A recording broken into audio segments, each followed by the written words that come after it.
قرآن کریم میں ایک جگہ شیطان لعین نے قسم کھائی، میں دائیں سے آؤں گا، بائیں سے آؤں گا، آگے سے آ کے بہکانے کی کوشش کروں گا، پیچھے سے آؤں گا، غرض ہر طرف سے آ کر تیرے بندی کو ناشکرا بناؤں گا۔ السلام علیکم دوستو، قاری حنیف ملتانی صاحب رحمۃ اللہ علیہ کا بیان آپ کی خدمت میں لے کر حاضر ہوا ہوں، جس کا عنوان اور ٹاپک بہت ہی ایموشنل اور خاص کر دینے والا ہے، یقیناً ہماری زندگی میں تبدیلی اور چینجنگ لا دینے والا بیان ہے۔ بیان کو توجہ کے ساتھ سنیں، انشاءاللہ بہت فائدہ ہوگا۔ چلو بیان کو اب شروع کرتے ہیں اور ہم بھی آپ کے ساتھ مل کر بیان کو سنتے ہیں اور آپ بھی ہمارے ساتھ سنیے۔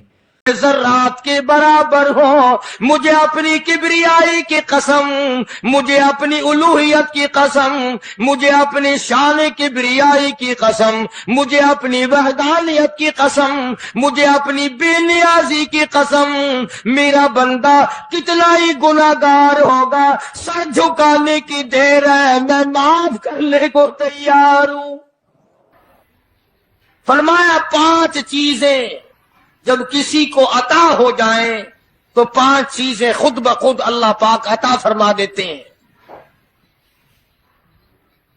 5 چیزیں جب کسی کو مل جائیں اللہ پاک جل شانہ رحیم کریم ذات 5 چیزیں خود بخود عطا فرماتے ہیں۔ توجہ کریں، فرمایا جب میرا بندہ شکر کرتا ہے، میرا بندہ شکر کرتا ہے، میرے انعام کا شکر کرتا ہے، قدر کرتا ہے، فرمایا میں اس نعمت میں اضافہ کرتا چلا جاتا ہوں۔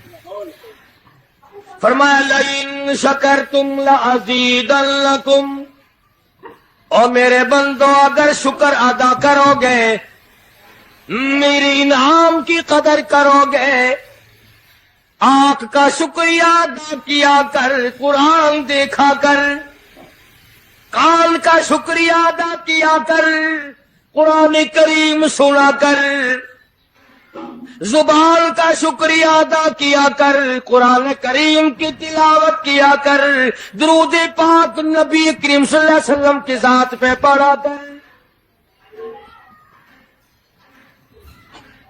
پاؤں کا شکرانہ ادا کیا کر، مسجد کی طرف چل کے جایا کر، ہاتھوں کا شکرانہ ادا کیا کر، اس سے قرآن کریم کی ورق گردانی کیا کر، اس سے قرآن کریم کی اور آنکھ کو کھولا کر۔ جب یہ چیزیں عطا ہو جائیں، فرمایا پہلی چیز یہ ہے جب بندے کو شکر مل جاتا ہے اور جب شکر کرتا ہے، میرے انعام کی قدر کرتا ہے، میں اس میں اور اضافہ کر دیتا ہوں۔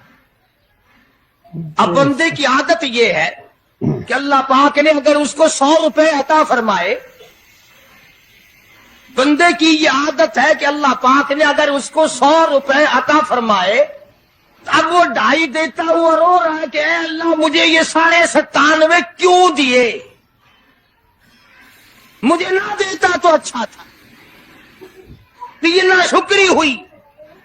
فرمایا لئن شکرتم لازیدنکم، اگر تم میرا شکر ادا کرو گے میں انعام میں زیادتی کروں گا، وَلَئِن کَفَرْتُمْ، اگر تم ناشکری کرو گے، إِنَّ عَذَابِي لَشَدِيدٌ، اگر ناشکری کرو گے نعمت بھی چھین لوں گا، عذاب میں بھی مبتلا کروں گا۔ ایمان کتنی بڑی نعمت ہے، اسلام کتنی بڑی نعمت ہے، قرآن کتنی بڑی نعمت ہے۔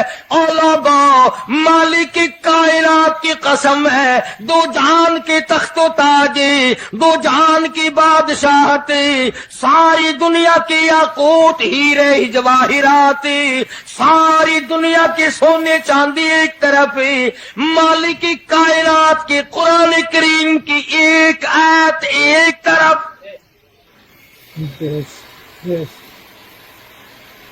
اندازہ تو لگا، اس کی مہربانی کا اندازہ تو کر۔ فرمایا شکر ادا کرتے جاؤ، انعام زیادہ لیتے چلے جاؤ، اگر ناشکری کرو گے نعمت بھی چھین لوں گا، سلب کر لوں گا اور عذاب میں بھی گرفتار کروں گا۔ دوسری فرمایا اگر صبر کرو گے تو میں تمہارے اجر کو بڑھا دوں گا۔ فرمایا انما یوفی الصابرون اجرہم بغیر حساب،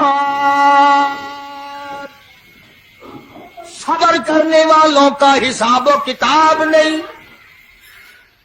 اللہ غنی، علماء کرام نے لکھا ہے میدان محشر برپا ہوگا، قیامت برپا ہوگا، نفسی نفسی کا عالم ہوگا، بڑے بڑے انبیاء نفسی نفسی پکار اٹھیں گے، ایک منادی ندا کرے گا، ایک پکارنے والا پکارے گا، آواز آئے گی اہل فضل لوگ آؤ اور جنت میں چلے جاؤ۔ ایک طبقہ اٹھے گا، ایک جماعت اٹھے گی، جنت کا رخ کرے گی، فرشتے پوچھیں گے کدھر چلے ہو؟ وہ کہیں گے جنت میں۔ فرشتے کہیں گے حساب و کتاب سے پہلے؟ وہ کہیں گے ہاں حساب و کتاب سے پہلے اللہ نے ہمیں عطا فرما دی۔ پھر اعلان ہوگا صبر والے لوگ کہاں ہیں؟ ایک جماعت اٹھے گی اور جنت کی طرف چلے گی، فرشتے پوچھیں گے تم کہاں چلے ہو؟ وہ کہیں گے ہم جنت کی طرف چلے ہیں، کہ ابھی تو حساب و کتاب بھی نہیں ہوا۔ وہ لوگ کہیں گے مالک کائنات نے ہم پر اتنا بڑا کرم فرمایا، فرمایا جاؤ تم نے میرے نام کی وجہ سے جو مصیبت اٹھائی تم نے ان کا حساب نہ کیا، آج تمہارا حساب میں نہیں کرتا۔ سبحان اللہ۔ تو فرمایا صبر کرنے سے اتنا بڑا ثواب عطا ہو جاتا ہے جو ختم نہیں ہوتا۔ تیسری چیز اگر عطا ہو جائے اللہ پاک اس کے ساتھ والی چیز خود بخود عطا فرما دیتے ہیں۔ اگر استغفار کی توفیق ہو جائے تو بخشش لازمی ہو جاتی ہے۔ فرمایا فَقُلْتُ اسْتَغْفِرُوا رَبَّكُمْ إِنَّهُ كَانَ غَفَّارًا، پکارا اس اپنے پروردگار کو، واستغفر اللہ ان اللہ غفور رحیم۔ فرمایا میں خدا معافی دینے والا ہوں، چولی پھیلا طلب کر، مانگ تو صحیح، میں تجھے اتنا دوں گا ختم کبھی نہیں ہوگا۔ تو استغفار کی جب توفیق ہو جائے تو مغفرت عطا ہو جاتی ہے۔ اور چوتھی چیز جب توبہ کی توفیق ہو جائے تو قبولیت بھی ساتھ ساتھ آ جاتی ہے۔ فرمایا وَهُوَ الَّذِي يَقْبَلُ التَّوْبَةَ وَيَعْفُو عَنِ السَّيِّئَاتِ، وَهُوَ الَّذِي يَقْبَلُ التَّوْبَةَ عَنْ عِبَادِهِ، میں اپنے بندوں سے برائیوں کو مٹا دیتا ہوں جب ان کو توبہ کی توفیق دیتا ہوں، ان کے گناہوں کو بدل کر نیکیاں بنا دیتا۔ اور پانچویں چیز فرمائی میں اپنے بندے کو دعا کی توفیق پھر دیتا ہوں، پہلے قبولیت کا ارادہ کر کے بیٹھ جاتا ہوں،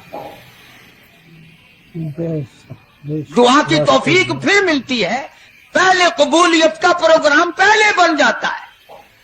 تو اللہ پاک کی کتنی بڑی کریمی ہوئی کہ رمضان المبارک کا مہینہ آیا، امام الانبیاء محبوب کبریا حضرت محمد مصطفیٰ صلی اللہ تعالی علیہ وسلم کی ذات اقدس ہے، گہری گہری سوچ میں ہے، ٹھنڈے ٹھنڈے سانس لیتے ہیں۔ رنج کا سبب کیا ہے؟ پریشانی کی وجہ کیا ہے؟ علماء نے لکھا ہے کہ حضور صلی اللہ علیہ وسلم کی جب اس بات پہ نظر پڑی کہ پہلے نبیوں کی امتوں کی عمریں 1000 سال، 1200 سال، 800 سال کی عمر ایک ایک آدمی کی، اب انہوں نے نیکی کی تو اور میری امت کی عمریں 50-60 سال کی، تو مقابلہ کیسے ہوگا؟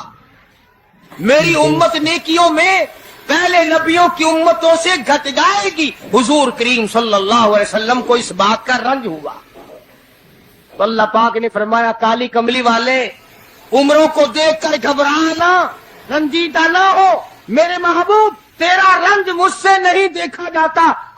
میں تو اس امت کو ایک رات ایسی عطا کرتا ہوں جو 1000 مہینے سے زیادہ بہتر ہے۔ یعنی ایک رات کی اگر عبادت کسی کو مل جائے، ایک رات کا پورا جاگنا اللہ اللہ کی کسی کو توفیق ہو جائے تو 83 سال 4 مہینے کا ثواب ملتا ہے۔ شب قدر کی جو رات ہے، لیلۃ القدر کی جو رات ہے، اگر وہ رات کسی کو مل جائے اور کوئی آدمی اس میں اللہ اللہ کرے، جاگے، پروگرام بنائے، مانگنے کا وقت پروگرام بنائے، دعا اللہ سے کرے، تو فرمایا کہ ایک رات کے جاگنے پر 83 سال 4 مہینے مکمل عبادت میں گزارنے کے برابر ثواب ملتا ہے۔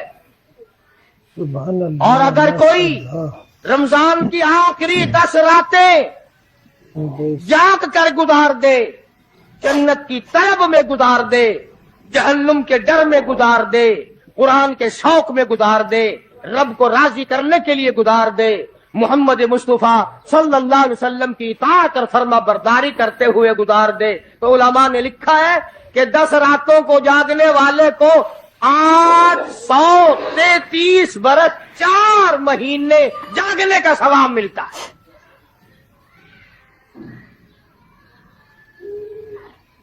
مگر دوستو، یہ ساری باتیں یقین کی ہیں۔ اب تم یہ سمجھ رہے ہوں گے کہ بغیر دیکھے ہوئے جہان کی کہانیاں کہہ رہا ہے، نہ جنت دیکھی، نہ دوزخ دیکھا، نہ موت کا ذائقہ چکھا، نہ قبر کا اندھیرا دیکھا۔ اور لوگوں، امام الانبیاء محبوب کبریا حضرت محمد مصطفیٰ صلی اللہ تعالی علیہ وسلم کی زبان پہ یقین کر، نبی کی بات پہ یقین کر، نبی کے فرمان پہ یقین کر، اللہ کے قرآن پہ یقین کر، اللہ کے کلام پہ یقین کر۔ خدا کی قسم، تیری آنکھوں کی دیکھی بات غلط ہو سکتی ہے، کالی کملی والے کا فرمان غلط نہیں ہو سکتا۔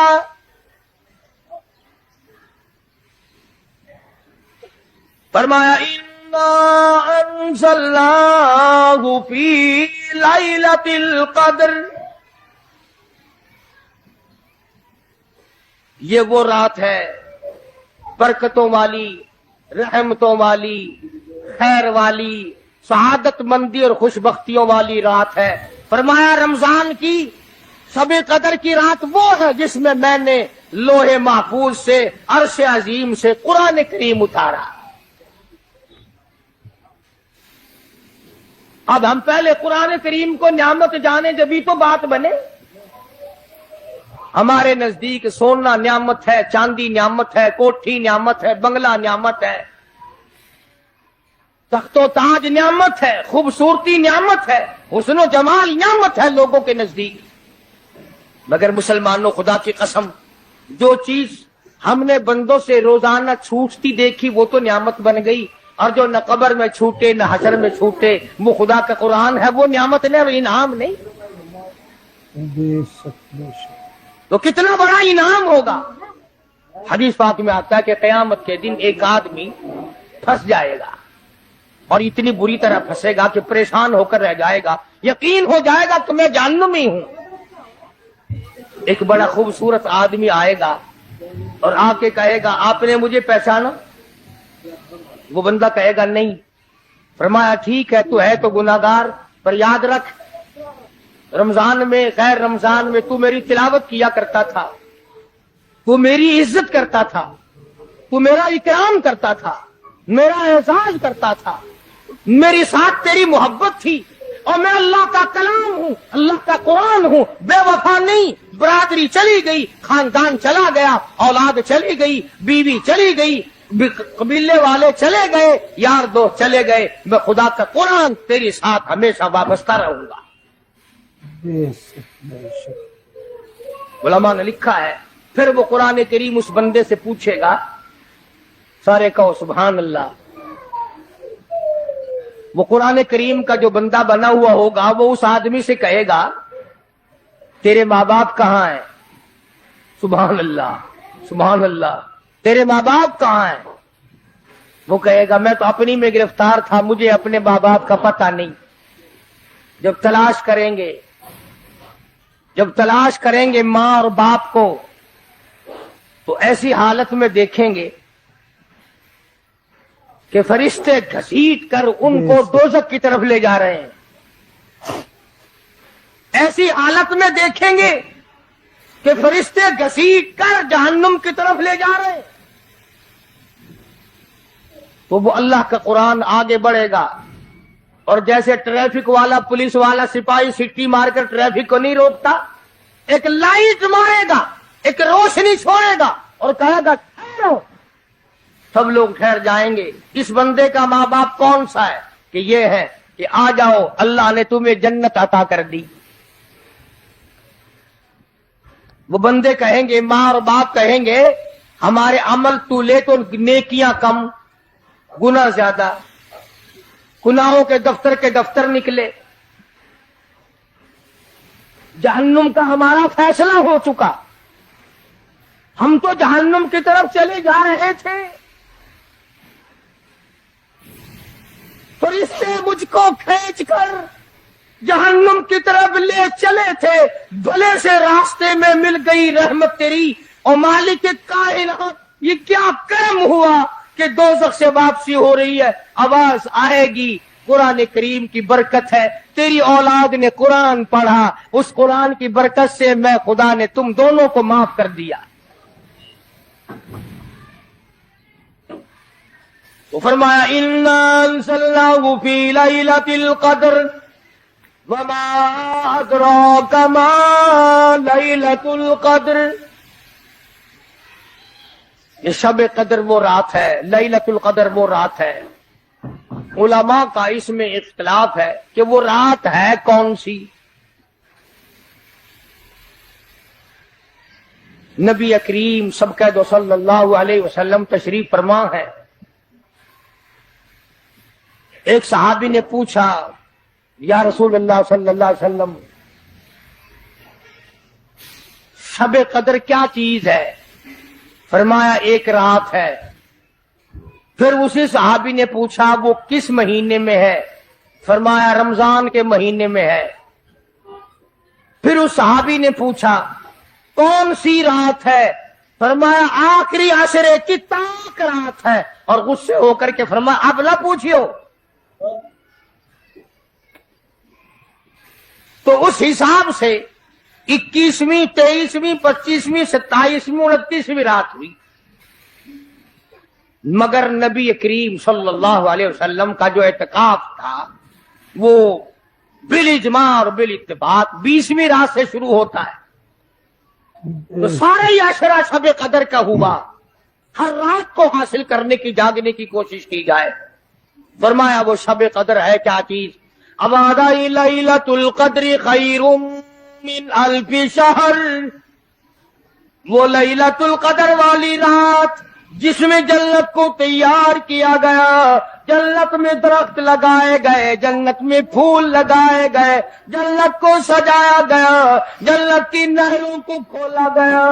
تنزل الملائکۃ والروح,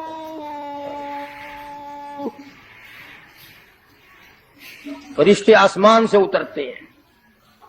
جبریل امین سب سے جھنڈا ساتھ لے کر تشریف لاتے ہیں اور بیت اللہ پہ نصب کر دیتے ہیں اور ساری امت کے لیے اعلان کرتے ہیں, اور فرشتوں پھیل جاؤ, ساری دنیا میں چلے جاؤ, گھروں میں چلے جاؤ, کشتیوں میں چلے جاؤ, علاقوں میں چلے جاؤ, لوگوں میں چلے جاؤ. جہاں بھی کوئی اللہ کو یاد کر رہا ہو, قرآن کی تلاوت کر رہا ہو, درود شریف پڑھ رہا ہو, استغفار کر رہا ہو, دعا کر رہا ہو, فرشتوں جاؤ ان کی دعاؤں پہ آمین کہو اور ان بندوں سے مصافحہ کرو. اتنا بڑا انعام اور اتنی بڑی رات. بعض علماء نے یہ لکھا ہے, توجہ کریں, کہ نبی کریم صلی اللہ علیہ وسلم کے سامنے بنی اسرائیل کے 4 نبیوں کا ذکر آیا. حضرت زکریا علیہ السلام, حضرت ایوب علیہ السلام, حضرت حزقیل علیہ السلام, حضرت یوشع علیہ السلام. ان 4 نبیوں کا ذکر خیر ہوا اور یہ ذکر کیا گیا کہ ان نبیوں نے 80 سال اس طرح عبادت کی کہ آنکھ کے پل جھپکنے کے برابر بھی غفلت نہ کی۔ ایوب علیہ السلام نے، زکریا علیہ السلام نے، حضرت حزقیل علیہ السلام نے، یوسیٰ علیہ السلام نے اللہ کو اتنا یاد کیا، اس کی اتنی عبادت کی، اتنی مناجات کی، اتنی حمد و ثنا کی، اتنی ترانہ ریزی کی، اتنے سجدے کیے، اتنے اس کے سامنے سر جھکایا کہ 80 سال تک اتنا وقت بھی غفلت میں نہ گزارا جیسے کہ آنکھ کی پلک جھپکنے کا وقت لگتا ہے۔ اب بتاؤ ان کی برابری کون کرے؟ تو مدنی کریم صلی اللہ تعالی علیہ وسلم کی ذات اقدس کو اس پر رانجایا، انہوں نے اتنی عبادت کی۔ میری امت کے لوگ اگر عبادت بھی کریں پھر بھی عمریں تھوڑی ہیں، مقابلہ کیسے ہوگا؟ فرمایا میرے محبوب گھبرانا، ایک رات ایسی دوں گا 1000 مہینوں سے زیادہ افضل ہے۔ بدقسمت قوم جماعت کی نماز بھی ادا نہیں کرتے، کوشش کر کے مغرب کی جماعت کی نماز ادا کرو، عشاء کی نماز جماعت کی ادا کرو، فجر کی نماز جماعت کی ادا کرو تاکہ رات جو ہے وہ عبادت میں لکھی جائے۔ ایک اور بتا دوں، ان دنوں میں جو یہ ہفتہ گزر رہا ہے جماعت کا چھوڑنا اتنا بڑا گناہ ہے کہ اگر پورے سال میں ایک دن بھی جماعت میں شریک نہ ہو اتنا بڑا گناہ نہیں ہوتا جتنا آج اور ان دنوں میں ایک جماعت کے چھوڑنے سے گناہ ہوتا ہے۔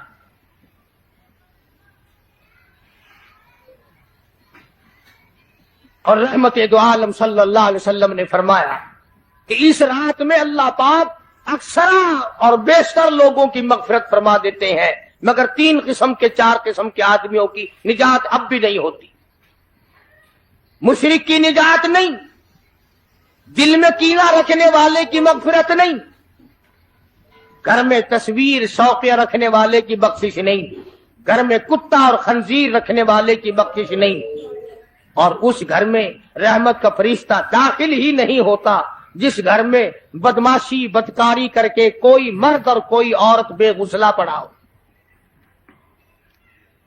کس قدر اللہ تبارک و تعالیٰ کی پھٹکار ہے ان لوگوں پر جو محمد عربی صلی اللہ علیہ وسلم کی اطاعت و فرما برداری نہ کرے۔ اتنا بڑا انعام، اتنا بڑا اجر، اتنی بڑی اللہ کی نعمت اور مہربانی اور اس کی قدردانی نہیں۔ فرمایا اس رات میں ساری رات اللہ پاک کی طرف سے ندا آتی ہے، اور گناہگار آ میں تجھے معاف کر دوں، اور بیمار آ میں تجھے شفا عطا کروں، اور تنگ دستی آ سوال کر میں تیری تنگ دستی کو دور کر کے فراخی عطا کر دوں۔ بات ساری یقین قرآن اور ایمان کے بغیر ہم قبروں میں تباہ ہو جائیں گے۔ حدیث میں آتا ہے نماز قضا کرنے کی وجہ سے اللہ پاک کی طرف سے قبر میں عذاب ہوتا ہے، ایک سانپ اتنا زہریلا، اتنا زہر والا مسلط کر دیا جاتا ہے۔ حضور کریم صلی اللہ علیہ وسلم کی ذات اقدس نے فرمایا اتنا زہریلا سانپ ہے اگر دنیا میں پھنکار مار دے زمین پر قیامت تک سبز گھاس پیدا نہ ہو۔ گنجا ہوتا ہے سانپ، وہ سانپ اللہ پاک کے حکم سے مردے پہ مسلط ہو جاتا ہے، پیروں سے لے کر سر کی طرف کاٹتا ہوا چلا جاتا ہے، اور سر کے لے کر پیروں کی طرف کاٹتا ہوا آتا ہے۔ اور علماء نے لکھا ہے کہ اس کو زبان بھی اللہ نے دے رکھی ہے، وہ کہتا ہے فجر کی نماز قضا کرنے کی وجہ سے مجھے حکم ہے کہ میں تجھے ظہر کی نماز تک ماروں، اور ظہر کی نماز قضا کرنے کی وجہ سے عصر کی نماز تک ماروں، اور عصر کی نماز سے لے کر کے مجھے حکم ہے کہ تو نے عصر کی نماز قضا کی ہے اس کی وجہ سے مغرب تک ماروں، اور جب مغرب کی نماز تو نے قضا کی ہے اس کی وجہ سے عشاء تک ماروں، اور عشاء کی جو قضا کی ہے عشاء سے لے کر فجر تک ماروں، قیامت آ جائے میں تجھے مارتا ہی رہوں گا۔ تو عورتوں کو مردوں کو نماز کی نہایت پابندی کرنی چاہیے، اور شب قدر کی قدر کرو۔ حضرت عباس رضی اللہ تعالی عنہ کو مدنی کریم صلی اللہ علیہ وسلم نے فرمایا کہ اے عباس، میں تجھے ایک نماز ایسی بتاتا ہوں، یا ہر روز پڑھ لیا کر، یا تیسرے دن پڑھ لیا کر، یا ہفتے میں ایک دن پڑھ لیا کر، یا مہینے میں ایک دفعہ پڑھ لیا کر، یا سال میں ایک دفعہ پڑھ لیا کر، یا عمر میں ایک دفعہ پڑھ لیا کر، اللہ پاک تیرے سارے گناہ معاف کر دے گا۔ وہ ہے صلاۃ التسبیح کے نام سے نماز، صلاۃ التسبیح۔ سبحان اللہ، ماشاء اللہ، سبحان اللہ والحمد للہ ولا الہ الا اللہ واللہ اکبر ولا حول ولا قوت الا باللہ العلی العظیم، اس طرح سے پڑھی جاتی ہے شمار کر کر کے۔ لوگ جانتے ہیں، عورتیں بھی جانتی ہیں، جس کو پتہ نہ ہو بعد میں مجھ سے پوچھ لینا۔ ہاں تمہیں یہ تو سب کو پتا ہے نا کہ اگر 10 کا نوٹ توڑاؤ تو ایک کے کتنے روپے آنے چاہیے، یہ سب کو معلوم ہے کہ 100 کا نوٹ اگر توڑائیں تو 10 کے کتنے آنے چاہیے، یہ سب کو پتا ہے کہ 5 کے نوٹ کے ایک کے کتنے آنے چاہیے، اور یہ کسی کو پتا نہیں کہ جب دم نکل رہا ہو تو منہ سے کیا کہنا چاہیے، یہ سب کو پتا ہے کہ کوٹھی، بنگلے، ایئر کنڈیشن، محلات ہونے چاہیے، اور یہ کسی کو پتا نہیں کہ قبر کی وحشت اور اندھیری کوٹھڑی میں روشنی کا انتظام بھی ہونا چاہیے۔ تو مالک کائنات نے اسی لیے یہ وقت عطا فرمایا، اور یہ نعمت مرحمت فرمائی رمضان المبارک کی اور شب قدر کی، کہ ساری رات میں سارا دن میں کمائی کرو، اللہ اللہ کرو، استغفار کرو۔ فرمایا آسمان سے فرشتے اترتے ہیں اور ہر گھر میں پھیل جاتے ہیں، کتنی بڑی بات ہے۔ جبریل کہتا ہے جاؤ اللہ اللہ کرنے والوں سے مصافحہ کر کے آؤ، فرشتے مصافحہ کرتے ہیں۔ اور جب رمضان المبارک کی آخری رات آتی ہے اس کو لیلۃ الجائزہ کے نام سے کہا جاتا ہے، سارے مخلوق کے اللہ پاک مغفرت فرما دیتے ہیں، ساری امت کی بخشش اور نجات کا ذریعہ بنا دیتے ہیں۔ تو فرمایا تنزل الملائکۃ والروح فیہا بإذن ربہم من کل امر سلام ہی حتی مطلع الفجر۔ ساری رات سلامتی والی ہے، ساری رات نعمتوں والی ہے، رحمتوں بھری رات ہے، کرم بھری رات ہے، بھاگاں والی رات ہے، رحمتوں والی رات ہے، اس لیے سلام۔ ہر شر سے امن ہے، سلامتی ہے، ہر فساد سے امن ہے، سلامتی ہے، ہر تکلیف سے امن ہے، سلامتی ہے۔ صحابہ کہتے ہیں کہ جب رمضان المبارک کا اخیر آیا کرتا تھا صحابہ چیخیں مار مار کے رویا کرتے تھے، الہی پھر رمضان نہ جانے کس کو آئے گا اور کس کو نہیں۔ مدینے کی گلیوں میں صحابہ رویا کرتے تھے، مدینے کی گلیوں میں چیخ و پکار ہوا کرتی تھی کہ ہائے گیا رمضان، رمضان چلا گیا، جا رہا ہے، نہ جانے پھر زندگی میں آئے گا یا نہیں آئے گا، ہمارے گناہ کیسے معاف ہوں گے، ہماری توبہ کیسے قبول ہوگی، ہماری استغفار کیسے قبول ہوگی، درود پاک کے درجے کیسے بڑھیں گے، تلاوت قرآن پاک پر انعام زیادہ سے زیادہ کیسے ملے گا۔ ان حضرات کا محمد کریم صلی اللہ علیہ وسلم کی ذات پہ یقین تھا۔ حضور کریم صلی اللہ علیہ وسلم سحری کھا رہے ہیں، صحابی آیا، فرمایا آؤ برکت والا کھانا کھا لو، اور فرمایا اسے ساری عمر نہ چھوڑنا۔ اندازہ لگا، پیٹ اپنا بھرو، کھانا کھاؤ، ذائقہ منہ میں لو اور ثواب بھی لو، اس نیت سے کھاؤ کہ کالی کملی والے کی سنت ہے، حضور کا حکم ہے، اس لیے یہ ارادہ نہ کرو کہ اس لیے کھا رہا ہوں دن میں بھوک نہ لگے، ثواب نہیں ملے گا۔ پھر ایک گھونٹ پانی پی، نیت یہ کر کے محمد عربی صلی اللہ علیہ وسلم کی فرما برداری کروں گا، حضور کی غلامی کروں گا، اطاعت کرتا کرتا مر جاؤں گا، اس پر اجر ملے گا، ثواب ملے گا۔ تو میں عرض کر رہا تھا کہ یہ گھڑیاں نہ جانے کس کس کے لیے آخری گھڑیاں ہیں، یہ مہینہ نہ جانے کس کس کے لیے آخری مہینہ ہے۔ ابھی رمضان المبارک سے 2-4 دن پہلے ادھر جلال پور کی طرف ایک کشتی میں 45 مرد، بچے، عورتیں زیادہ بھر گئی، شادی کے لیے جا رہے ہیں، گھروں کو جندرے مار کے گئے، شام کو آ کے کھول لیں گے، خدا کی قسم جندرے کھولنے والے آج تک واپس نہ آئے، لاشیں نہ ملی، بچوں کی لاشیں نہ ملی، عورتوں کی نہ ملی۔ انہیں کیا پتا تھا کہ شادی نہیں، بربادی ہونے والی ہے۔ یہ جو روزہ نہیں رکھتے نا، ان کا اللہ پر ایمان نہیں، ان کا محمد مصطفیٰ صلی اللہ علیہ وسلم کی ذات پر یقین نہیں۔ اگر یقین ہو یہ اس طرح کھاتے پیتے پھرے، رمضان کا روزہ جھوٹ بولے، رمضان کا روزہ کوئی مسلمان کا بیٹا رشوت وصول کر لے، ہرگز ایسا نہیں ہو سکتا۔ رمضان کا مہینہ اور کم تولتا رہے، رمضان مبارک کا مہینہ اور کم ناپتا رہے، رمضان مبارک کا جنتی مہینہ اور دھوکہ دے فریب کرے۔ یہ تو جنتی مہینہ ہے، جنت بناؤ، دوزخ اللہ پاک نے بند کر دی، اپنے اوپر جہنم کو حرام کرنے کی کوشش کرو۔ ارے بند ہو گئی تو اسے بند ہی رہنے دو۔ پھر لوگ کہتے ہیں کہ جی دیہڑیاں نہیں لگتی، پھر بچوں کو کہاں سے کھلائیں؟ اس کا مطلب تو یہ ہوا کہ بچوں کا خدا تو ہوا نا، بچوں کو پالنے والا تو ہے، ان بچوں کا پیٹ بھرنے والا تو کب سے بن گیا؟ خدا کا قرآن سن، فرمایا بلا تقتلوا اولادکم خشیۃ املاق نحن نرزقکم وإیاہم۔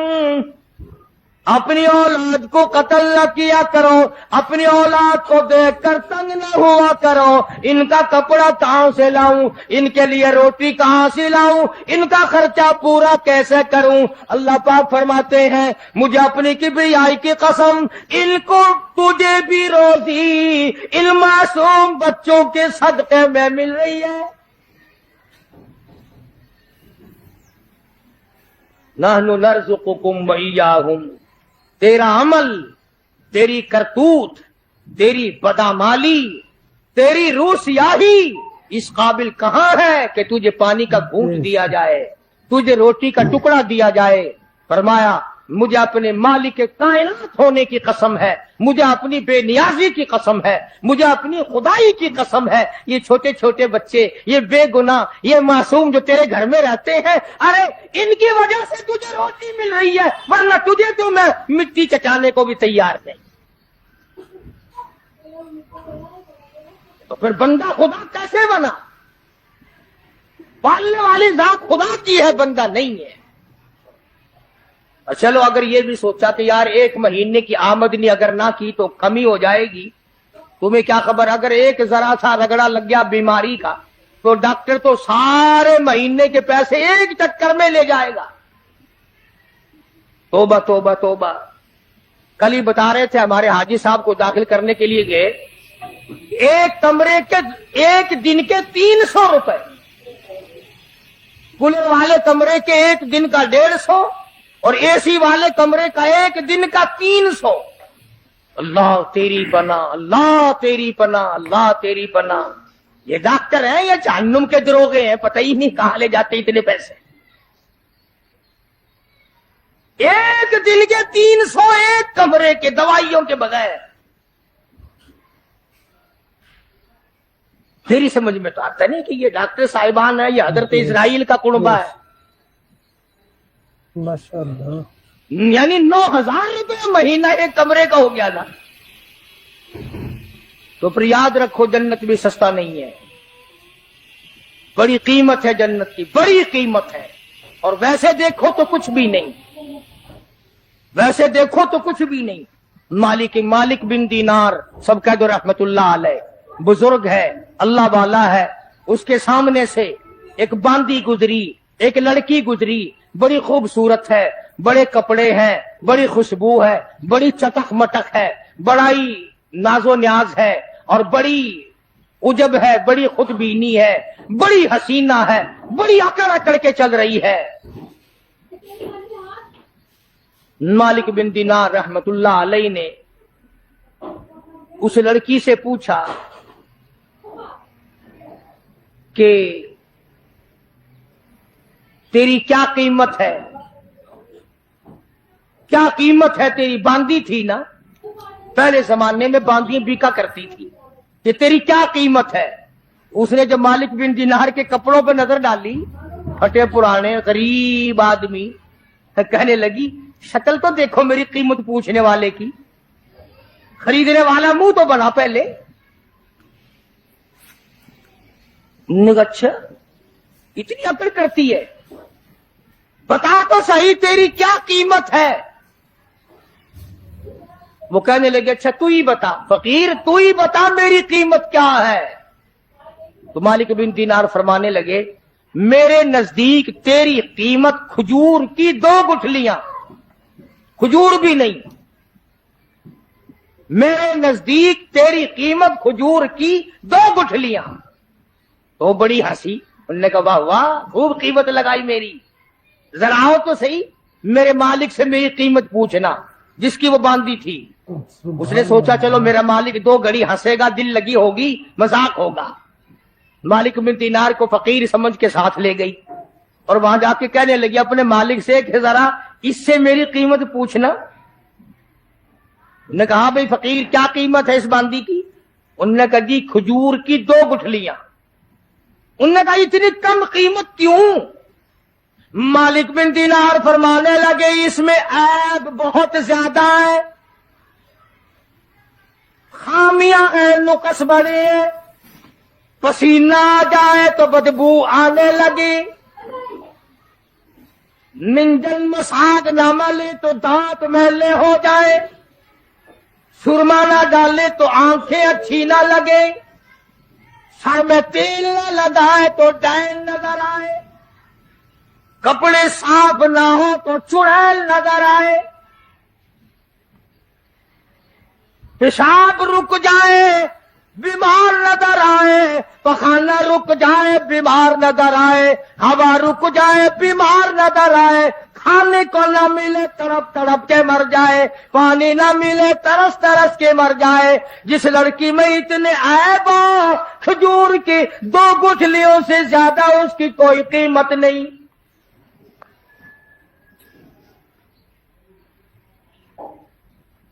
مالک بن دینار رحمت اللہ علیہ سے وہ کہنے لگا اس باندی کا جو مالک تھا، انہوں نے کہا پھر یہ تو ہر عورت میں عیب ہے، ہر عورت پخانہ بھی کرتی ہے، پیشاب بھی کرتی ہے، ہوا بھی خارج کرتی ہے، پسینہ بھی آتا ہے، تھوکتی بھی ہے، کھانے کو مانگتی ہے، پینے کو مانگتی ہے، پہننے کو بھی چاہیے، کوئی ایسی عورت بھی ہے جو یہ ساری چیزیں مانگے ہی نہ؟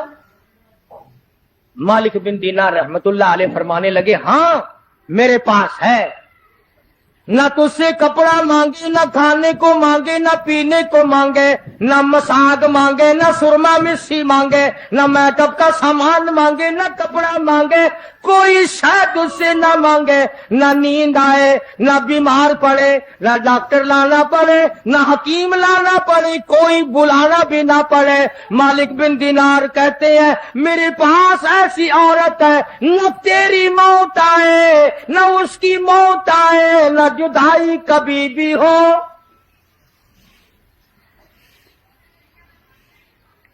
دنیا کی عورت کے ساتھ جب آدمی بغل گیر ہوتا ہے نا، عورت آدمی کے بغل میں ہو، پیار کر رہا ہو، اور دل میں یہ بات آ جائے کہ آج تو یہ میری بغل میں ہے، کل پتہ نہیں کہاں ہوگی یا قبر میں ہوگی، خدا کی قسم ہاتھ ڈھیلے چھٹ جائیں گے، بدن ڈھیلا چھٹ جائے گا، طبیعت پھر جائے گی، بے اعتبارا سودا ہے۔ تو اس باندی کے مالک نے